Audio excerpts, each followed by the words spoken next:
So we just finished reading House on Mango Street. What did you guys think? I loved it. Yeah. Great.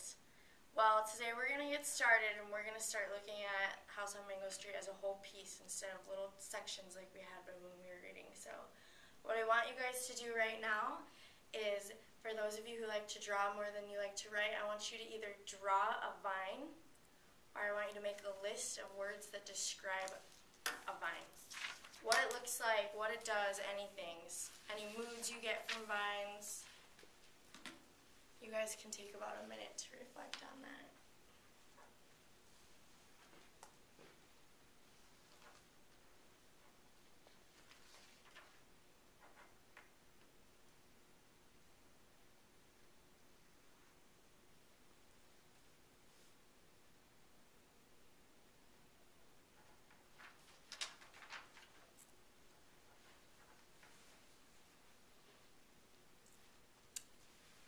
I see my lefties are drawing. Yeah. Oh, way to go.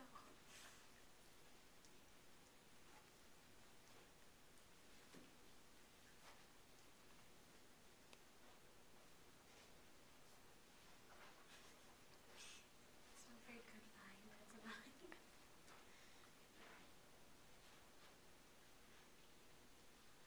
All right. I think that you guys look like you're finished. So, Greg, since you have a list, why don't you start us out with your traits? Well, when I thought about like a vine, I thought about like how I learned there's some kind of vine that grows like a foot a day or something like that. So I thought like growing continuously Okay. and kind of like winding and tangled. Good. Okay, I think that goes really well with your two pictures if you want to hold those up and show the class. Yeah, I mean, yours especially, it's just... Yeah, definitely. So let me read you, I pulled it from a dictionary, what the dictionary says. So it says, any plant having a long, slender stem that trails or creeps on the ground or climbs by winding itself about a support or holding fast with tendrils or claspers. So I think we hit that right on. So the reason we're talking about vines today is I want you guys to think about House on Mango Street like a vine. You know, it's this long story and it wraps around these big concepts. So I think what's most important is we talk about, how do you think the House on Mango Street is organized? How did Cisneros organize it? Well, like with the vine thing, I would kind of think of the vignettes as the leaves on the vine, and certain themes, if you will, as like the connecting stem. Okay, so you already know what a vignette is. Do you want to define it for us? A vignette is, oh gosh, I don't know the actual definition, but I think it's just like a short story. Okay, good. Does anyone else have ideas about what a vignette is? No? Okay. Is it a bunch of stories together? Oh, yeah. Kind of. Okay, a vignette is a short, well-written sketch or descriptive scene. It doesn't have a plot, which would make it a story, but it reveals something about the elements in it. It may reveal character or mood or tone. It may have a theme or idea of its own that it wants to convey, and it's the description of the scene or character that is important. So I want you guys to write that in your notes, because that's a really important theme that we're talking about. How do you spell vignettes? I'm writing it for you on the board. Vignette. Is that French? Yes. It's a French word that came from the word vine. Ooh. So, now when we think about the structure of the House on Mango Street, we can think about vines. You know, that's one easy way to remember it. That's so cool. I really think so. Ow.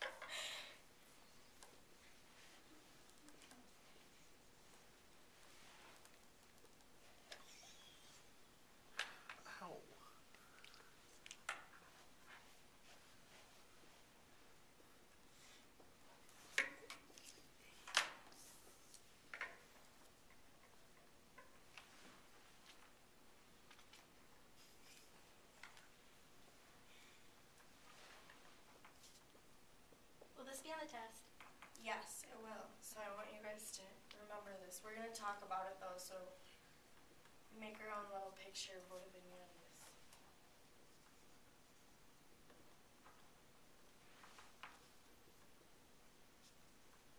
Do you guys kind of see how it could be like a vine, the story? Mm-hmm.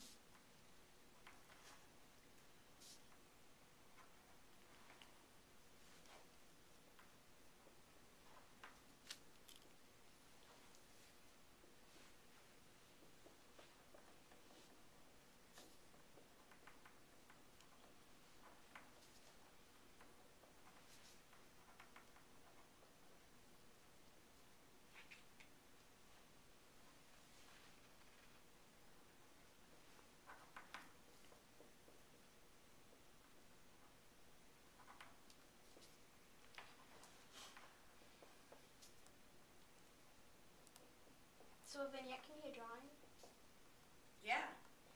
A lot of times when you see like chapter books, and maybe you remember from when you were younger because it was more common, you would see pictures like at the beginning of a chapter, and at first you wouldn't really know what they mean. You're like, oh, why is this girl holding an umbrella? But when you go back, you could realize that, oh, maybe it's because she was going to be in this like huge storm, or it made her float, like Mary Poppins. Like, you don't know what it is, and then when you go back, you kind of have a deeper understanding of why they would choose that. But I'd say it's probably more common in pictures. Like, you open the beginning of a book and there's a cute little design, and sometimes they even look like vines. That's a vignette. But what I want to talk about now is how is the structure of the house on Mango Street like a vignette? Can you think of specific qualities of how we've defined it? And what makes it like a slew of vignettes, I guess one would say? A lot of the stories in it don't seem to have a point until you get through like 5 or 6 of them. Right. And then they all start to kind of tie together. Like, she'll talk about a random person that she sees, and you won't think it really matters that much. And then after about 6 more of those, you start to get like a picture of who's living in her neighborhood and like how she feels about everyone, how she feels about the neighborhood. Right. So like the story by itself is kind of useless, or like the piece by itself is kind of useless, but like when you attach it to everything else, it kind of makes sense. Okay, so what about its structure is different from most books we read? Like, when we read To Kill a Mockingbird, how is it different?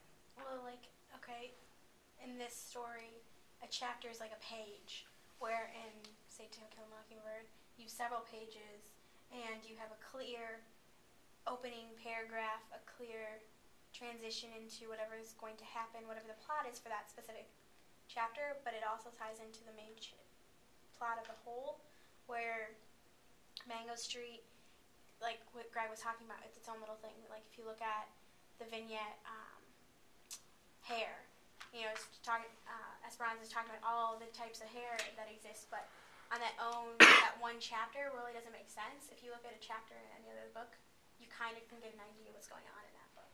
Right, so you said it earlier, you said, you have like a beginning, a middle, and an end. So when you think about regular stories, we kind of have this map, right? We have the beginning, where they tell us everything, and we have the climax, and then we have the resolution. So exposition, resolution, and climax. But in Esperanza's story, in House on Mango Street, I think a better way to describe how her plot line would be like your picture. Hold that one up. It's always this constant, and maybe sometimes we go up a little, sometimes we go down a little, but it's not like that. We don't really know what's going on. So what I want you guys to think about now is I want you to tell me, and I would let you guys journal if we had more time, but we don't. Maybe we can start class with that tomorrow. But I want you to tell me if you like this structure or if you don't, and I want you to provide me solid reasons why. The first time, as I was starting, I didn't like it. But then as I got further into it, I really, really started to like it. So what changed your mind? Understanding what was going on. Because in the beginning it was just frustrating not being used to the format and not having patience and then finally taking the time, and our class discussions helped me understand. Good, yeah, because if you think about the structure of it, we don't know where she was coming from. We didn't have an exposition. It's like when you see, I know I keep going back to this vine thing, but I think it's the easiest way to think about it. When you look at a house and it has vine leaves on it, you don't know where they came from, When you stop back, it looks really pretty, but at the same time, where is it coming from? Where is it ending? So that's a really good point. What about you two? I like it because it basically